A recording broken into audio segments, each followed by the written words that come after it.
patience goes beyond their health.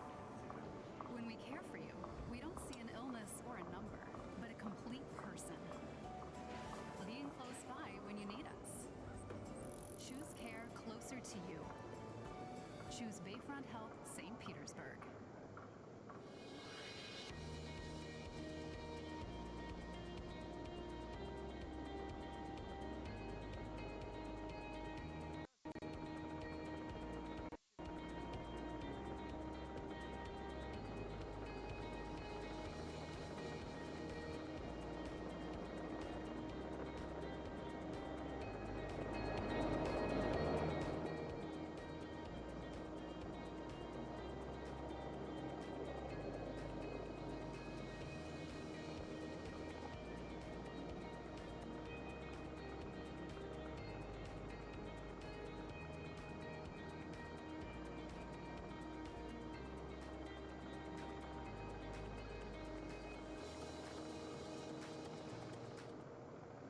Never underestimate the human drive to overcome.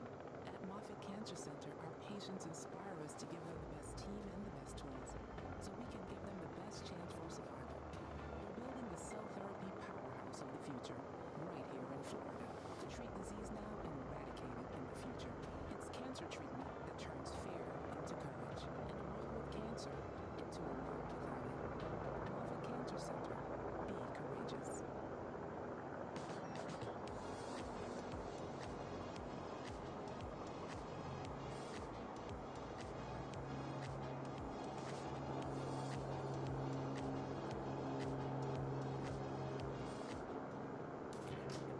Thanks, Road Warrior. So long, happy little blue car.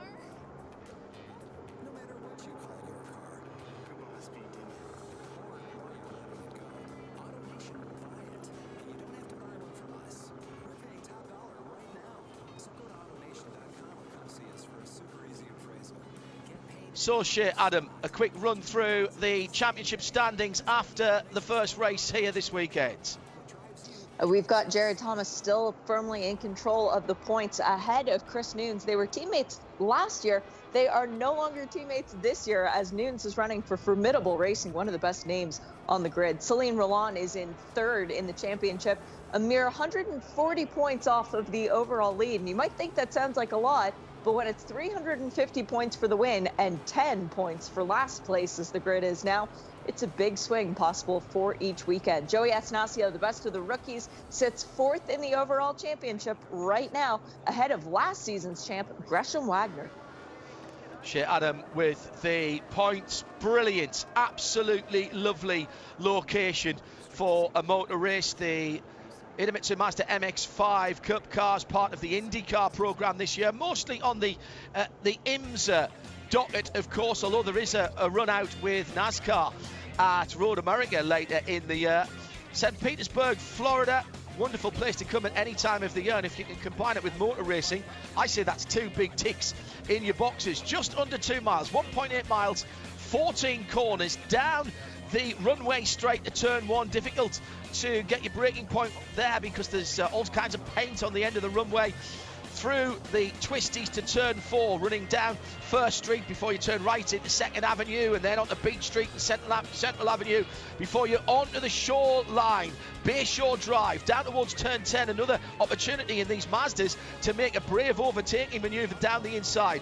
11 and 12, fast chicane. Set the car up for 13 and 14, the hairpin that brings you back onto that runway. That's a lap of St. Petersburg for these Mazda MX-5s. John Hindhaugh and Shea Adam with you, 45 minutes on the clock. These are proper race cars, come in as street cars from Japan, straight into Florida actually, and then taken to Daytona, to where the Fliss brothers work their magic, strip them down to pretty much the bare shell. Out comes all of the extraneous bits and pieces that they don't need for a race car. In goes more than 250 full race parts, including a Multimatic DSV suspension kit, a SADEV sequential gearbox, all of the FIA roll cage and safety systems as well, of course, fire suppression system as well. We had to test that out at Daytona in the first 2 rounds, and it worked perfectly well. They're strong, they're safe, they're fast, and they're very cost effective. Hello to all of you trackside at St. Pete's. Good to have your company listening into IMSA Radio and IMSA TV as we're ready to go for round 4 of the 2022 Championship. Shea Adam with me, John Hindhaugh in the booth. We had a cracking race yesterday, and Shea Adam, it was a tour de force for JTR Racing, and Jared Thomas in the number 96 led the most laps, led when it counted as well at the end of the race. Yeah, took the lead away from our pole sitter, Glenn McGee, on lap 2 and never looked back. Now, for Jared Thomas, there was a bit of respite during the race. We did have the safety car utilized, so he didn't lead possibly as many laps total as he could have. There is a slight bit of fun where we do count up how many laps are led over the course of the season. So I'm sure that Jared Thomas had wished that that yellow was a little bit shorter, so he could have led at least a couple more laps around St. Pete. But as you very rightly say, he continued his winning streak. He won one of the 2 races at Michelin Raceway Road Atlanta at the end of last year. He won one of the 2 races to kick things off on the high banks of Daytona International Speedway this year, and already a race winner on the streets of St. Petersburg. 3 very different tracks for the JTR driver, and his dad Dave would be smiling at the end of the race yesterday because they started with 4 cars and they finished with 4 cars, so it was a good team performance. Tremendous work as ever by track services, by the marshals and the corner workers. We had 2 interventions by the Mazda MX-5 safety car in the 45 minutes yesterday, but they were short. They did, of course, bring the field back together, and particularly after the second one towards the end in the last third of the race, that really did change the complexion of things, if not at the very front, certainly for the minor positions, Shea. Oh, it did. And we had a lot of incident over the course of the race that affected things too. Tyler Gonzalez starting second today. Yesterday was a DNF. He had an axle failure coming down into turn 2. Oh, wow. That was actually fairly central in the race. So he didn't get to participate in the entirety of the contest. Well, he's starting on the outside of row 1 today, looking up to make up for quite a bit of that. Another driver is Connor Zilich. He's somebody to keep an eye on. Yesterday, he made his way all the way up to 6th position, wound up finishing 17th when he had a brake issue on the final lap. So that cost him several positions, as you could imagine it would.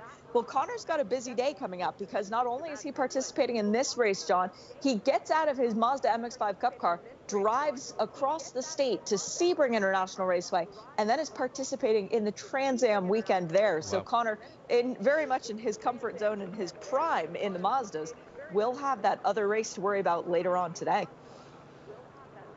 So just waiting for the command down on the pit lane. Although I have to say the IMSA officials, I see Johnny Knotts down there enjoying a bit of sunshine. The pit lane officials are still working their way down the line of 28 cars. It's we can't be too far away. There was a little bit of clean-up to do. I think Alex Palou was involved in an incident towards the end of the IndyCar session. There'd been a couple of red flags before that in the NTT IndyCar series, so that's why we're just a little bit behind schedule at the moment. It is not pleasant to be sitting there wondering what's happening. You know that this can happen when you're a support race, absolutely. Been there myself, but nobody's telling you what's going on. You're really trying to focus on getting your car round, getting some heat into the BF Goodrich tyres and into the brakes, and then hopefully making a good start. So you've really zoned into that, and what you don't know is when you're going to have to start to perform. It looks like we're getting ready to go. The pit officials doing their best through hand signals, Shea, to let the drivers know what the situation is. Yep, and we've got less than a minute now until the engines are going to be fired. The time was 10:05 a.m. local. That was given to us as a very late update after that cleanup for Alex Palou. Good morning, by the way, to team owner Stephen McAleer, who's sitting in the Turn 1 grandstand. He's very close to our buddy Rooftop Ray, who's the camera guy up there for turn 1. But Stephen McAleer, part of McAleer-McCumbee Racing, they were at the track until 2:30 in the morning trying to repair some of their cars. They had a very good day as far as Sam Paley was concerned, finishing 6th, and his teammate Justin Piscatell taking the fastest lap of the race and coming home 7th. It actually moved both Paley and Piscatell up the points a little bit, given their finishing positions. Hello, Ray, as we get a view of his camera as well. But it wasn't all good for the team altogether. 2 subframes needed to be replaced on the various cars. And if you're a fan around the track of St. Petersburg and you want to go home with a little bit of Mazda love, well, rumor has it there is a big pile of spare parts out front of the MMR camp. Probably not usable if they're sitting there. In fact, definitely not usable or reusable, but a nice memento. The Mazda MX-5 safety car is rolling as we are getting very close now to green flag for round 4 of the Idemitsu Mazda MX-5 Championship 2022. The 4-cylinder engines are being revved and warmed up. The BF Goodrich tyres getting cleaned off with a bit of weaving. There'll be a bit of braking and accelerating to get some heat and some pressure into the BF Goodrich rubber on those specifically made racing wheels, part of the package to turn these cars that started life as a street car being built in Japan into full race machines. Sam Paley just going down to turn 4 as the whole field starts to now get their race faces and their race mindsets into gear. Wherever you are joining us from in the world, it's almost time to go racing. On the NTT IndyCar Series weekend here in St. Petersburg, Florida, 45 minutes on the track. Beautiful conditions, and here's how they'll come to the green flag. Glenn McGee, local driver for JTR, will lead them to the green in the 23 car. Tyler Gonzalez for Copeland with that bright orange car, the 51 alongside him. Gresham Wagner, championship contender. Spark Performance, number 5 on the inside of row number 2, with Sam Paley in the dark blue. McCumbee McAleer Racing, number 28 alongside him. Jared Thomas, yesterday's winner for JTR Motorsports in the 96, the silver car with the yellow roll-over hood. He's on the inside of row 3, and has Michael Carter, championship winner a couple of seasons ago for Carter Racing Enterprises. Not a great day for Michael yesterday, lost pace in the second half of the race. That 08 car, he'll be looking to do a lot better today. Celine Roland, the 87 for Hickson Motorsport, in 7th position inside of row 4, and he's got Justin Piscatell on the outside of that row, the number 89 for another McCumbee McAleer Racing car. That's got the bright yellow wheels. Bruno Caniero, who was the best of the rookies yesterday, makes up the top 10 with Aaron Johnson. And we're racing very, very close indeed down to the first corner. Sam Paley pulls out in the blue car, tries to go all the way around the outside. He's got the 2nd position in a roll. A roll at the start of the race. This could well bring out a red flag, not just a yellow when there's a car upside down. That was a huge incident. It is Hyman from down in the field. Woody in his JTR Motorsport number 82. Everyone else has gone through already. We've got the IMSA AMR safety team there. Oh, great work. Very good work for the guys to get there so quickly.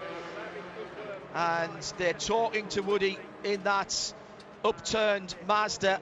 Full course yellow asked for immediately from race control, as you might imagine. Now, there'll be an assessment going on there from the AMR safety team, one of the best in the business, and they're with us at all of our IMSA rounds. We thank the hard-working ladies and gentlemen there. Also involved there, I think, was the number 37 slipstream car. That's Mike Stabb, one of the rookies. He's dropped right down to the back of the field. There was a couple of cars here that had to basically pull up short to avoid the incident. Yeah, and one of those cars was Jameson Riley, I noticed, in the 31 machine. Now, he managed to get the Hard Charger Award yesterday for passing the most cars at the back of the field once again. But I really feel for Woody Hyman because his family was giving him a bit of grief over the course of the weekend, John. It's a new wrap on that car, a new livery for the JTR Engineering machine, and his family was saying, just don't scratch it. Well, sorry guys, it's a little bit more than scratched, but the good news is that the safety cell appears to have done exactly what it needed to, and the car is being flipped back over right now. Woody is still in it, yes. Yeah, and that's is a good point that you make there, Shay, because although these are open-topped cars, of course, that doesn't mean that there's no protection for the drivers. There's a rollover bar at the back, but there's also a rollover bar at the front and a full safety cage. Now, what the safety workers are doing now, along with the recovery truck, is trying to get that to a position where they can safely extricate Woody from the car. What they won't want to do is put it right back on four wheels, because that could be quite a big bump. So they're doing an assessment on Woody. They'll be talking to him. Woody has unfastened his FIA safety harness, and the side net has been taken off, and he will be able to step away from this. Extraordinary that we're seeing that happen, with great work done by everybody concerned, including, of course, the guys up at Fliss, who have installed all the safety and racing equipment on these Mazda MX-5 racing cars, the Cup cars. And a big shout out too to Long Road Racing, because they helped develop this safety kit way back when the cars first came over with this second generation of these Cup cars. So Tom Long, who's been a factory Mazda driver for such a long time now, he's one of the guys who has helped create that safety cell, and I'm sure Woody Hyman will be going over and shaking Tom's hand at the end of this one. Little round of applause from the knowledgeable spectators at turn 1 and 2 grandstands there. Woody able to take his hands device and his helmet off himself. He didn't need to be helped out. Well, let's see if we can try and unravel what happened there. We came down to the green flag. Woody was about mid-pack. It was a pretty good side-by-side start. There was one or two people out the line further back, including Jameson Riley. That might get him a penalty later. He checks up, and I think it all happens in front of him. Yes, it did. And who else was involved there, Shea? I saw Jameson having to pull right up in the. It's easy to spot the bright yellow number 31, but I still didn't see what started the Woody. He was right down the inside on the inside curb and hit it with his right wheels. Also right in there, the number 65. That was the Hickson Motorsport car that had the problem yesterday at turn 14-15. Bryce Cornet. And he was up on two wheels for a moment. The good news is, although the car's got some scratches and dents, it is the driver that we are always concerned about, and Woody Hyman is fine. So that started with him being right up on the inside curb. Bruno Caniero as well, the Salt Lake City, Utah native for Hickson Motorsport. In the 21, he was involved, and that's pushed him down to 25th position as the cars are being routed through the pit lane for the safety workers to be able to do their job well. Really smart piece of race officiating to mean that we didn't have to red flag the race, because there was an alternative route past the incident. Now the clock has continued to run. We started with 45 minutes on the clock. We're 5.5 minutes down, and probably another lap or two, Shea, before we can go back racing. Yeah, and what a testament to our track workers and our safety officials that there was a car on its roof, so to speak, less than 5 minutes ago. That's already been cleared away. The tow truck is beginning the process of leaving. We're going to be back to green within 10 minutes of a car having rolled over, when yesterday it took about 20 minutes to clear a car that had gone into the tires in that same neck of the woods. So a very impressive display that we've seen so far this morning. I'm a little concerned for Carniero's car, though, John. That 21 machine, it looked almost as if Cornet got airborne over the back of Carniero. I'm wondering if there might be some sort of suspension damage for either the 65 and or the 21. I'm being informed that from the accident starting, it was 32 seconds to the IMSA EMR safety crew being at the side of the car and talking to the driver. Not even just a golf clap from us in the booth here. We doff caps and we are not worthy. True professionals. And along with all of our track workers, corner marshals, etc. at this event and around the world. Thank you so much for giving something very precious, your time, your experience and your talent, so that we can enjoy motor racing. Yeah. So coming through the pit lane one more time, it is Tyler Gonzalez who leads for Courtland Motorsport. He did get the jump on Glenn McGee, who was on pole position before the yellows came out. Bryce Cornet, John, is showing as being in the pit lane a couple laps down, so I think there was a bit of damage to that number 65 machine. And the guy who finished second in the scholarship running last year is still in the pit lane. I believe that was the sole red Mazda that was sitting there on our shot of the pit lane. So we have lost Cornet, Hyman, and Michael Staub is showing as not starting the race. Right. So perhaps it was David Staub that we had seen earlier on in the blue machine. Yeah, agreed. Absolutely agreed. Let me run down the cars as they are sitting in behind the MX-5 safety car with that number 65 in the pit lane, the red, white and black car, mostly red car. Tyler Gonzalez from Courtland then in the 51. That's the the orange, white and black, the Courtland car. It's a very distinctive slash cut livery on that car. Glenn McGee is the multicoloured JTR Motorsport number 23 in second. Sam Paley's the dark blue Macumbi car in third position, the number 28. Then another orange and green car, that's Spark Performance and Gresham Wagner. I think they're coming back to green. This is extraordinary work. And yeah, Tanny is waving the green flag with some gusto as they come across the line, and immediately Glenn McGee goes to the outside wall, trying to get round the outside into turn one. The right-hander, he's on the left-hand side of the leader. Here comes Jared Thomas in the silver car with the yellow roll hoop. He's trying to make his way back to the front. He was our winner yesterday. He's already up into fourth place. Might even get third here. Thinks better of it in turn three. Heading down First Street towards the right-hander that'll take them onto 2nd Avenue and then onto Beach Street, Central Avenue and then Bayshore Drive. That's how it snakes around in this part of the track. Normally it would be follow my leader around this part of the circuit, but the MX-5 drivers, well, they don't know what that means. They'll go side by side anywhere in the Idemitsu Mazda MX-5 Cup. We've got some penalties coming in, John, from the original starts. Pulling out of line too early. Bryce Cornet, that one is basically just being said because he's still in the pit lane. Aiden Fosnock in car number 15. And then also we've got the 31 machine. That's Jameson Riley, all being canned for the improper start. On the wall, the black with bright green stripes at turn 10. That was a brush of the wall at the very, very least. Let's see if that slows down that particular car. That is the...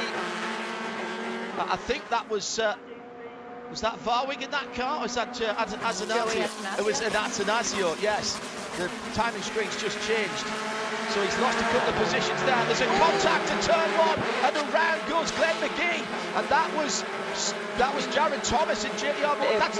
That is JTR on JTR there, blue on blue. And he's facing the wrong direction and falls down. Now, has he kept the engine running? That might be a penalty for Thomas.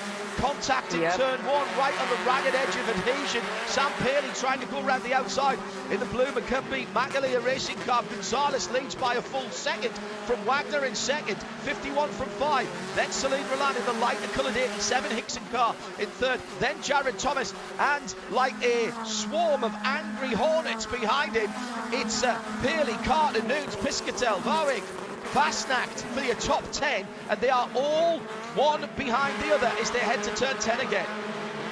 Since Stephen and Chad are listening to us, guys, get on the radio with Sam Paley. Tell him do not pass Jerry Thomas or take any risks, because it looks like Thomas will be getting a drive-through penalty for that one. Haven't heard anything from race control as of yet, but that is definitely Jared Thomas's fault. Going down into turn one, dove down the inside, closer to Glenn McGee, and Glenn is going to be ruining his luck, thinking, what do I have to do to lead a lap around here? Peeling off into the pits was Fastnacht, I think there. Yes, it is. Yep. In Fastnacht. So that's his out-the-line penalty. This is a drive-through. He's going to come in at the back of the field, but not off the back of the field. Through the leaders go again. Also, yeah, that's Fastnak coming through in the darker coloured car. So he's going to lose the back of the field actually now. They've all gone through. I thought he might have just been able to jump back on to Glenn McGee, who is a little bit off the back. Maybe those two can drag themselves back to the pack, and you know, the safety car, of course, they'd be right back in it. So let's just remind you of what's going on. Fastest lap, and this is important. Gresham Wagner, 1:24.9, has the Mazda fast lap. That's 10 points to his championship charge. But it's Tyler Gonzalez who's now just 0.3 of a second ahead. That last lap and that fast lap from Wagner. Oh, on the wall again at turn 10. Now that was a big hit for Sean Barwick. And it's cost him a position already as he drops back down through the field. I think that was Atanasio, and also right in there as well is the Thomas Stars and Stripes 44 car. You cannot take those kind of liberties at turn 10. It's a quick corner share, and that wasn't just a kiss, that was a thump. And if he's come away without suspension damage and wheel damage, he's done very well. Yeah, he has. And Barwick, who was a bit unsighted by Aiden Fastnak, or not Aiden Fastnak, sorry, that was Joey Atanasio making the pass down the inside of him there. Opened his hands up a little too much and then found the wall quite hard. There was a big plume of white concrete being kicked up, but then he takes Mickey Thomas and pulls in Thomas's right side mirror as well. So, Mickey, welcome to MX-5 racing. You're not going to be able to see behind you very well. Side by side, those two cars, as they are into the right-hander at turn 4. Thomas has to give best the orange and bright green car. Sitting in behind, that is the number 69. That's the car of another JTR Motorsport car, Anthony McIntosh, the man from Milwaukee. There's a few dinged up cars already. We said yesterday we thought they were being a little bit conservative. Big sideways movement at 10 again for the 88 of Warwick, and this time he keeps it off the wall, but he had to pinch that corner on the exit, and that's cost him his position. And he's got a BF Goodrich tyre that's smoking now on that side, the right rear. Not my surprised face here in the booth, because that was the side that took the big hit, the sideways hit on the wall, and that slowed him down. And Mickey Thomas has gone through to 11th. Piscatel's now up to 10th. Atanasio down to 9th because Connor Zilic has just made up a position in 8th, and it's Chris Noons in 7th. Then we've got Carter Racing Enterprises, Michael Carter 08 in 6th. A little bit further ahead, there's a pass for position for the lead, was it? No, that was for 3rd, 2nd and 3rd. Gonzalez still out front, ahead of Wagner and Celine Roland. No, Glenn McGee. No, Glenn McGee. Aggressive Wagner, and then it's Tyler Gonzalez. Yes, Gonzalez dropping back. That's back down to 3rd place. So the leader at the completion of the lap, Shea, is now down to 3rd. So it is Wagner who's pulled his way through. Something spooky going on here. I wonder if somebody's lost a timing transponder. No, Glenn's almost a lap down. That's what of course Remember, it is. He was taken out by Thomas. Thank you, Shea. With all the excitement going on behind, I forgot all about that. So the 23 car with the iRacing logo on the bonnet is about to go a lap down, and he pulls out to the right-hand side down the runway straight to allow the leaders to go through. Blue flag waving. Excellent. Faster cars coming past. Celine Roland trying to get on board with the leaders. Glenn, you confused me there. Having started on pole position, I expect to see him at the front, of course, but he had to pull up short, didn't he, at turn 1 after that incident. So 5, Wagner leads, Gonzalez 51 in 2nd, Celine Roland in 3rd, Jared Thomas just a little bit further back, and he's now got to deal with the lapped car of Glenn McGee. That he put a lap down, ironically enough. Yeah. Yes, good point, spun him round, yeah. Gresham Wagner is wishing that he had a radio to Tyler Gonzalez to say, hey, don't battle with me. We're bringing Celine Roland back into this. And Celine, who is a native to this part of the world, comes from Orlando, but he frequently flies into St. Pete to go eat at the restaurant and then flies home because he's a private pilot. You need practice. He is loving this battle in front of him, drawing him straight back in. fastest lap of the race so far with Celine Milan. Last time around, he's coming. 1:24.6 for Celine. So at the moment, he is the recipient of 10 points. And points, well, all good for your championship charge, as in any season-long competition. Bit of bragging rights, maybe some silverware as well, but it's not just that here in Idemitsu Mazda MX-5 share, because there's a huge prize fund in real folding tank dollars at the end of the season. Yeah, you get cash in this championship, depending on where you finish, all the way down to 10th place does it pay, but for the champion, it's 250 grand cash. You can do whatever you want with it. Second place is 80. Rookie of the Year is 80. There's a scholarship for bringing drivers into this championship every year. It's $100,000. So there's a lot of money that Mazda invests in grassroots motorsports to try and move your way up. But we have destination, as this championship is now, because drivers try to get here and then they stay when you can win real prizes. We do have that drive-through. Jared Thomas has been pinned for instant responsibility. So that's going to take the 96 out of the running for today's win. That is fourth place car, the silver car with the yellow roll hoop.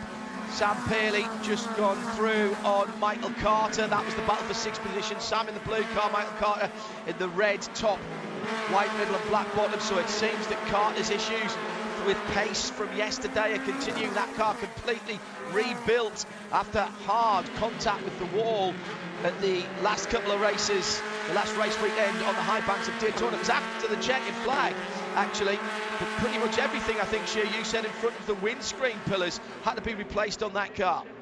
Yeah, it was Roland who had the contact after the checkered flag. Michael Carter was during the race, and he went up hard into the outside wall. Dante Tornello's off again, and Aiden Fosnot not having a good race today. They are off in turn 10. But yes, Michael Carter, completely new car from the windshield forward. He and his dad did manage to test things out earlier in the week. They were okay with it. They brought the car to the race, but it doesn't have the pace that we are used to seeing from the 2 years ago champion. Well, here's Glenn McGee and Jemison Riley and Bruno Caniero's chance. I think this is going to bring out a full course yellow for this incident at turn 10. Tornello was a victim of an incident yesterday, and this time he goes down the inside, overtaking a couple of cars at turn 10, and the 15 car, the black car and grey car, getting very stiff contact there with the number 27. So Tornello again, unwitting victim of that car. Aiden Fastnack, remember, had just done that drive-through, Shea, so he was trying to bring himself back, and that was just an error of judgment there from Aiden. 25 minutes still to go. We're still under green flag at the moment, race control, giving those two cars the chance to refire and pull themselves out of the wall if they can. And this could be crucial. Last year we saw races decided with passes just before full course yellows went out through turn 1. Top 3, Wagner, Gonzalez, Roland, absolutely together. We've already had, now this is really sensible, Jared Thomas has pitted straight away. So if the yellow does come out, he gets the chance to get back onto the end. So he's pitted for his drive-through immediately. So Roland now has Sam Paley trying to hunt him down further back down the field. Chris Nunes and Joey Atanasio. No, that's not Joey Atanasio. It is Connor Zilic, isn't it? And it is. The two red cars. Atanasio's the black car with the green behind. And they're scrapping over 7th position. And the Mazda MX-5 safety car is leaving the pit lane full course yellow with 24 minutes exactly still to run. Thomas timed that penalty to be served perfectly. Yeah. He had set the fastest lap the lap before, came in and served the penalty. The yellows come out. He's going to bunch straight back up on the rest of the field, and we know his car is fast. Right now, the 10 bonus points going his way. We're going to see a slew of cars trying to fight to reclaim that honor, but Gresham Wagner leading is okay if we stay behind the safety car, because it means he gets closer to getting the 10 points for most laps led. That's a fair point to make there. I reckon Jared came out in 17th position So he's going to be able to just about see the front of the field, and he's going to have something in the region of maybe 15 or 18 minutes of green flag racing, if potentially green flag racing, to carve his way through. And we know what a fired up Jared Thomas can do. Had a great car yesterday, was the class of the field. So behind the Mazda MX-5 safety car, round 4 of the Idemitsu Mazda MX-5 Cup on the streets of St. Petersburg this weekend. Here's how they stand with 22.5 minutes to go. So exactly halfway through this second race of the weekend for our drivers and teams. It's Gresham Wagner for Spark Performance that leads in the number 5 from Tyler Gonzalez, front-most starter. He's in second position in the 51 Copeland car. Then Celine Roland in the 87. And that is the Hickson car. McCumbee McAleer represented in the top 4 by Sam Paley. Michael Carter has found a bit more pace than yesterday when he was languishing around the bottom and just outside the top 10, in fact. The 08 red, white and black car is in 5th. Connor Zilisch is the top rookie at the moment for Hickson Motorsport, the number 72 car in 6th position. Chris Noons for Formidable Racing is just ahead of Joey Atanasio, his formidable teammate, and I mean Formidable Racing teammate, but in fairness, Joey was pretty formidable yesterday and finished 1 place ahead of Chris Noons. 7th and 8th for the 32 and 42 Formidable Racing team. Justin Piscatel inside the top 10 again for McCumbee McAleer Racing with those bright yellow wheels on the 89. The top 10 made up by the 3rd of the rookies, that's Mickey Thomas, and that is another Formidable Racing team car, the number 44. That's how they stand, with a bit of clean-up to do on the streets of St. Pete's. The BF Goodrich tyres getting a little bit of respite from racing. So the drivers down the runway straight towards corner number 1, the left-hander, and already we have turn 10 being cleared up.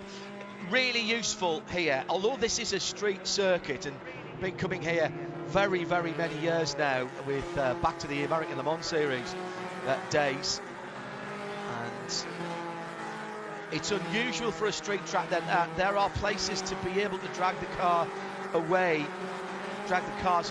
very, very quickly. And indeed yesterday in the race, and I'm still not sure how this was accomplished by our brilliant safety crews and corner workers, we did manage to get the Tornello Hickson car out of the way, albeit early in the race when the field was still pretty bunched together. But they did it with, I think, 2 laps of local.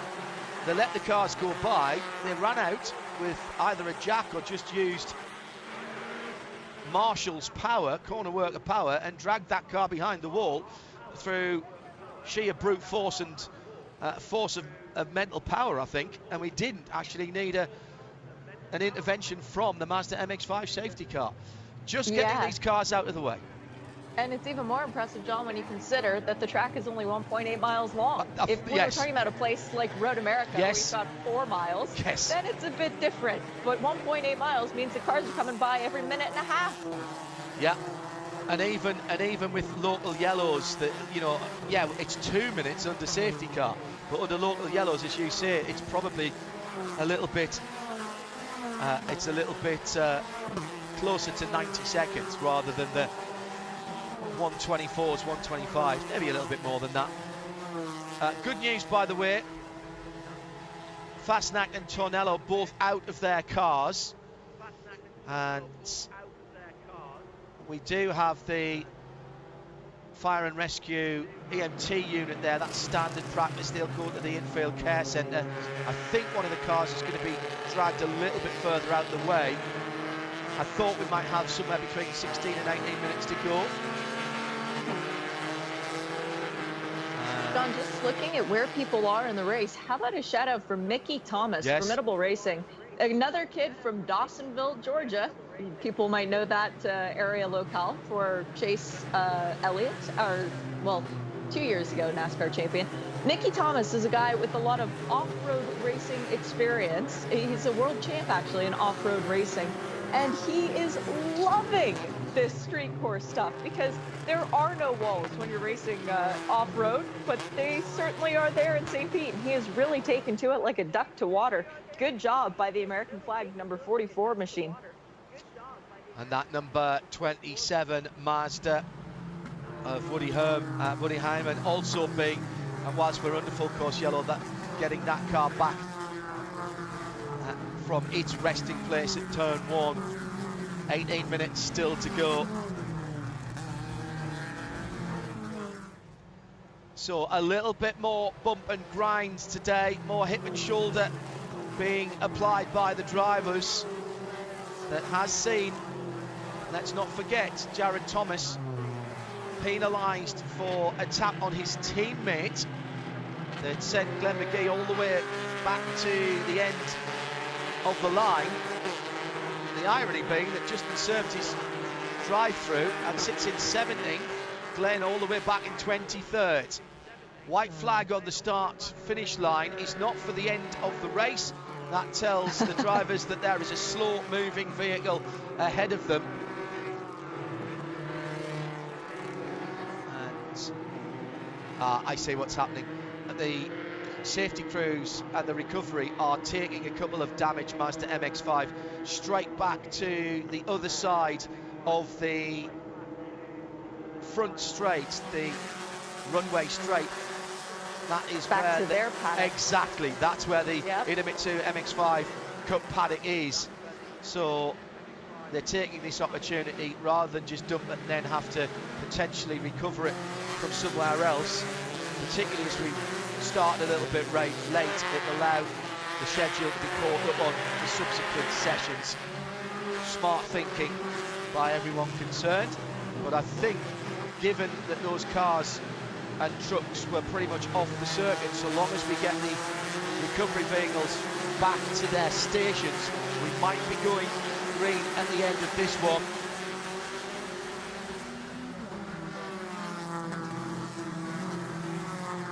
I think Gresham Wagner should have the most laps led wrapped up at this point, but a couple more laps would definitely do it.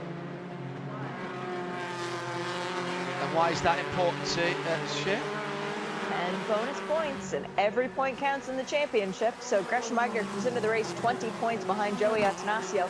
Of course, leading will help him jump up the standings. And our points leader coming into this race, Jared Thomas, back in 17th. He's got a couple of positions to make up if he wants to hold on to that championship lead. Right, get back to the edge of your seats, everybody. 15 and a half minutes to go. That wasn't a bad guess, was it? I was about 30 seconds out to where the green flag has been re-shown at the start-finish line, and immediately Celine Roland pulls to the left-hand side. Down the inside though, Tyler Gonzalez having a look, the leader's gone wide. Wagner goes wide at turn 1. He's lost the lead, he may lose second as well. No, he's off the track there, right across the red and white curves, and he has lost second. Celine Roland goes through into second. Third, it's going to be Sam Paley. Paley up to third in the blue car. He's defending from Carter down the inside to turn 4. The 08 car's coming through into third. Gonzalez slips from the lead to fourth position, from second to fourth position. Gresham Wagner went from the lead, and Paley's got damage, and so has Carter at turn 6. So this is the time to go. If you've got anything fast left in the draw, take it out and throw it at the track. So let's just summarise what happened. Gresham Wagner was leading, dropped down as far as 4th or 5th. He's back up to 3rd now, and it's Sam Paley who's dropped down to 8th in the bright blue number 28, and straight on for Tyler Gonzalez. That's the leader. Leader has gone straight on at turn 10, and he was half a second ahead of everybody. I don't think he was under pressure there. I may be wrong, but I don't think Roland was that close to him. So Celine Roland, what a restart lap, what an incident and action-packed restart lap. Gresham Wagner back up to second, but Celine Roland, who started at that lap at the green flag in third, comes out on top by 1.1 seconds. Hunter Village up to third, Chris Nunes fourth, Joey Atanasio in 5th, and our championship leader is back up to 15th already. I think he got a few more. No pressure for Gonzalez. It was absolutely, it was either brain fade or brake fade, take your choice. but that is a victory, an opportunity for victory, thrown away at turn 10 by Tyler Gonzalez and Copeland Motorsport. He's dropped 11 seconds away from the back of the pack. There's some damaged and dinged up cars out there at the moment. Just looking to see where Jared Thomas is. He's up to 13. Another wing mirror goes flying, door mirror rather goes flying in the mid-pack. Roland by a second now. That was Sean Barwig again, John. And Connor Zilic is now up to second with a great move in turn 10 on Gresham Wagner. But I'm pretty sure Barwig's car has been in the wall on both sides for sure. Maybe not the front and the back yet, as Chris Nunes goes off-roading around the back side of the track. Gives Gresham Wagner an opportunity. No, Gresham's going to lose another position. Joey Atanasio through into fourth. He's only second in the rookies though, because Connor Zilic in second position in the number 72 is the best of the rookies. Roland leads by a second and a half now. All that fighting behind has allowed the very light coloured white and another long run into turn number 1. Are we having brake problems here? But that was 5 again. That was the number 5 again of Gresham Wagner in Spark Performance, and somehow he picked his way through the cars that were around him. Went long in turn 1, has dropped another couple of positions. Sam Paley and Michael Carter went through. So Wagner, having been disputing the lead not so very long ago, is down to 7th position. At the front, Roland leads for Hickson from his Hickson rookie teammate. Connor Zilic in second. He's got about 3/10 on Chris Nunes in third. The formidable, he's got his teammate behind him, Atanasio, and there's been more trouble down the back. Was that the number 88 again involved in that one? That was Barwig again, Sean Barwig in JTR's number 88 with the four-way flashes going now. And terrible news coming for Joey Atanasio. Drive-through penalty to serve. We think it was for contact with John Joe Duane, but still waiting on confirmation of that, as there was contact further back in the field. That's Alex Pachura getting into the side of Bruno Carniero. Bruno wasting no time with a little bit of international sign language there out the side of his car. So that's 2 race weekends now where he's participated, showing a little bit of color and immaturity, I think it's fair to say. But the leader is still Celine Roland, ahead of Connor Zilic, Chris Nunes, and remember, Atanasio will be peeling out, so that puts Sam Paley up into fourth. And that's big news for the rookie battle. Atanasio second in the rookie race here. Debris on the circuit between 2 and 3. The yellow and red flags, often thought of as just fluid flags, but it actually means there's something on the track that shouldn't be there. It's a rather more colourful way of describing it from my corner worker friends, but I'll refrain from using that now. Quite clearly, that hand signals there saying we weren't battling for the lead, or you're number 1 with me. I can't really decide which one that was that we saw earlier. A big slide by the red, white and blue number 44 of Mickey Thomas as he went on to Bayshore Drive that time around, and the light blue with yellow roll hoop car has gone through. That's just a Piscatel with the bright yellow wheels, and he's got Jared Thomas coming through as well. That's another car with the yellow roll hoop. So Thomas now knocking on the door of the top 10. You know, he's in the top 10 at 10 with a bullet, you might say, at the moment. He's coming forward, restarted in 17th position after a drive-through, remember, was battling for the lead. Before that, was in that leading group. 9.5 minutes to go. Right, take a breath. Let's calm ourselves down just a little bit. Celine Roland, cool as a cucumber at the front of the field for Hickson Motorsport. Still has more than a second lead over Connor Zilic in second, who's got Chris Nunes right up his exhaust pipe. Further back down the field, down the inside at turn number 1. Beautiful manoeuvre for the number 13 as the Cumby McAleer Racing's Jensen Altsman goes through. Mazda badge lying forlornly at turn number 5 from earlier contact. A nice little souvenir. Lovely manoeuvre by Jensen Altsman there. That takes him into the top 10. And he spun. So he just gets into the top 10. He spun right at that point, turn 5. Just as you turn left-handed from 2nd Avenue onto Beach Street. But I think he's got the motor running, should be able to continue from there. Roland at the moment. Sorry, Shay, go ahead. On behalf of Ultimate's parents, I think it's better if you don't mention him again because it does seem to be Curse of the Commentator. Speaking of Curse of the Commentator, sorry, Mickey Thomas, he's come into the pit lane, not sure what for, but let's see if he's able to continue. Yeah, dropped way down outside the top 20. Don't think that was a race control issue for Mickey, but I'll very quickly, I'll have a quick check on that on the screens. I didn't hear anything. Coming down to 8 minutes, still plenty of laps to go through, still plenty of potential action for us to tell you about. Leading rookie is in second place overall. Cracking battle going on for 4th, 5th, 6th and on down from there. Sam Paley in the metallic blue number 28 with a little bit of a gap between himself and Chris Nunes, who's got a little bit of a gap between him and Connor Zilic, who's got a second of a gap between himself and Celine Roland, the leader. But those three cars, all of a sudden, those three cars, Paley, Carter and Wagner, have stopped fighting. And the moment that they do that, they start to gain on the cars ahead. Now, these guys have raced against each other all of last year, and they know that if you're going to be in with a shout, you've got to be there in the last 5 minutes. And none of them pulling out the line now. It's noticeable, Shea. None of them are jockeying for position. What they're trying to do is let Sam Paley lead them onto the back of the battle for first, second and third. Because Sam Paley was Rookie of the Year last year as David Staub runs long in turn 10 but manages to continue on. I think that was him, 39.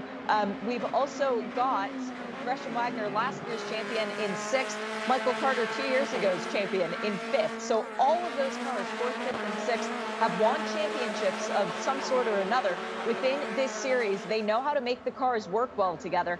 All they need to do is to be calm and work their way back up to Connor Zilic and Chris Nunes, and then, hopefully, Celine Roland. It's fascinating for me talking to the drivers last year in between races when we had them on Midweek Motorsport over on RS1, sister station to IMSA Radio, that they were saying, yeah, you know, what you're trying to do, early part of the race, it's a bit of jockeying for position. You might have 6 or 7 cars at the front of the field. You'll try and work with the guys around, see if you can cut that down to maybe 4 or 5, and then in the last 5 minutes, you want it then to be a race between maybe, if you can, 2 or 3 of you. So you know you've got a podium at that point. Still the fastest lap of the race, 1:24.4 for Justin, for Jared Thomas, sorry, sitting in behind Justin Piscatel. So that's 10 points for him at the moment. 25.0 last time around for the leader, 24.9 for second. So that lead just going up a bit that lap. But it's come down since the last time we mentioned it. It's down to 3/4 of a second now. So Celine Roland pacing himself, or has he overcome his BF Goodrich tyres? The Paley, Carter, Wagner 12-wheel train of MX-5. Not quite on the back of Nunes, but not far away. Just looking down the timing screen sheet, the rookie division has been decimated here. Connor Zilic leads it, second. We're down in 12th position. Is that right? Yes, it is. It is the number 69, Anthony McIntosh. That would be his best finish in the Rookie Championship. Yeah, it would be. And we did have that Aaron Johnson was involved with Jensen Altman when Altman went around. It was reviewed, I'm hearing from race control, inconclusive. So there will be no further action on that contact. Our last running car on track, by the way, is down in 21st position. That is Glenn McGee, so still on a comeback drive after, well, starting on the pole position, almost leading a lap. He's now down in 21st, but he's still circulating and still making up positions on the rest of the field. Celine Roland is starting to fall into the clutches of rookie Connor Zilic. The problem for Glenn McGee with that safety car came out, it didn't help him because he'd already gone a lap down. So, you know, he's probably mixing it with other cars within that group, but he went a lap down, and there's no lucky dog or anything like that here, so he didn't get a wave by. So at the front of the field, 3 3/4 minutes to go. Celine Roland will be able to see right behind him, the red, white and black number 72 of Conor Zilic. Meantime, Sam Paley decides it's time to press the go button. He's caught and now passed the number 32 of Chris Nunes. We had great scraps between those two last year. This is only the second season for Sam Paley. He was one of the leading lights in the Rookie Championship last year. Ran the car in dark grey stroke black, depending on how the light looked. Gone to a very fetching metallic blue, and you know how partial I am to a dark metallic blue car shape. That one really caught my eye when we saw it at Daytona for the first two races of the season. Well, Paley has been able to get up to third. Carter and Wagner have not been able to go with him. So now, can he improve even more and upgrade that third step on the box to something even better? He's about a second away from Conor Zilic, who now is half a second back from the leader. 2.5 to go. So we should have 2 more laps, as there has been an off-loop. Is that Anthony McIntosh? It is our other still running rookie contender. That is off in between 12 and 13, it looks like. Can he get moving once again? Well, BF Goodrich's are known for their off-roading capabilities. Yes, that's true. That is a lot of grass. I think he's just waiting for the corner worker to give him the nod that he can come round, because there's a blind corner in the chicane there at 12 and 13. 11 and 12 rather, and he's in the gap, the short shoot between the exit at 12 and the turn into the right-hander at 13. A lot of these cars starting to move around as the sun is getting a little higher, the shadows are getting a little shorter, getting a bit warmer on the track. Roland has got company. There is a battle for the lead. Then a gap, then 2 cars battling for third, and here comes Chris Nunes, looks to the inside, the left-hand side towards turn 10, thinks better of it. This is an absolute cracker. It's boiling up for another classic Idemitsu Mazda MX-5 Cup finish. Grandstand finishes. Yeah, we have them in spades here all through last season. White flag is in the air. 1.8 miles from now as the leaders go across the line. Celine Roland and Conor Zilic. First overall, first in the rookies. Now, Conor Zilic, is this his opportunity for his first win? Michael Carter just loses 5th to Justin Piscatel as they went down into turn 1. Jared Thomas has continued his rise from 17th back up to 7th as it stands at the moment. Defensive driving at turn 4 by the blue number 28 of Sam Paley. Big sideways slide by Nunes. He's almost lost it. Tokyo drift through 5 and still hangs on to the back bumper of the blue car ahead. But that's a real invitation from Justin Piscatel. He saw that sideways moment. He can see a podium finish here. 2 cars ahead of him, but if he can pass them in the last half a lap, there's a podium finish and the battle for the lead through turn 10, right up to the outside wall for Celine Roland as he turns in left-handed. He's got Zilic in behind him. Can't see Zilic's car. He's that close to the back of the leader. Maybe one more opportunity at the final 2 corners. Slips out to the left-hand side, tries the underneath move. Who gets off the final corner? The better of the 2. It's going to be Roland. Celine Roland comes to the line and takes round 4 of the Idemitsu Mazda MX-5 Cup for 2022. Just makes it by 0.061 of a second. It'll be Sam Paley on the 3rd step of the podium. Then Nunes, Piscatel, Carter, Thomas, Wagner, Johnson and Dirks for your top 10. What a drive back by Jared Thomas after his drive-through penalty for contact with his teammate. Restarted after that last yellow in 17th, fought his way back to 7th, but full marks and full points to Celine Roland. The number 87 Hickson Motorsport makes it a Hickson 1-2 share. Yeah, and that's the first podium position for Conor Zilic in this series in his 6th start. So a very good drive from Conor, very well controlled. And for Sam Paley, the first podium for Macombi McAleer Racing, I think at this track. Last year it was Chris Nunes who came away with his first podium at this track. Paley ultimately falling just a little bit short. Well, he made up for it today. very, very tight on the line. What is 0.061 of a second down the runway straight? I reckon it's about quarter, maybe a third of a Mazda MX-5. That was all. The start-finish line had been another 100 yards down that runway. We may have had a different result. It matters not to Celine Roland for Hickson Motorsports. 0.061 of a second, that's much more Mazda MX-5 kind of winning margin that we're used to. Sam Paley a couple of seconds further back will take third. Zilich wins the rookies. Second in the rookies, Jemison Riley fighting back. He was in 12th position overall, and Bruno Cagnero, after his trials and tribulations, is third in the rookies ahead of Joey Atanasio, who is fourth. So after all of their travails, Cagnero and Atanasio still pick up good points, but not as good as Connor Zilich. He's arrived, he's on the podium, and he's won the rookie race here as well, and he's marked himself out as a championship contender.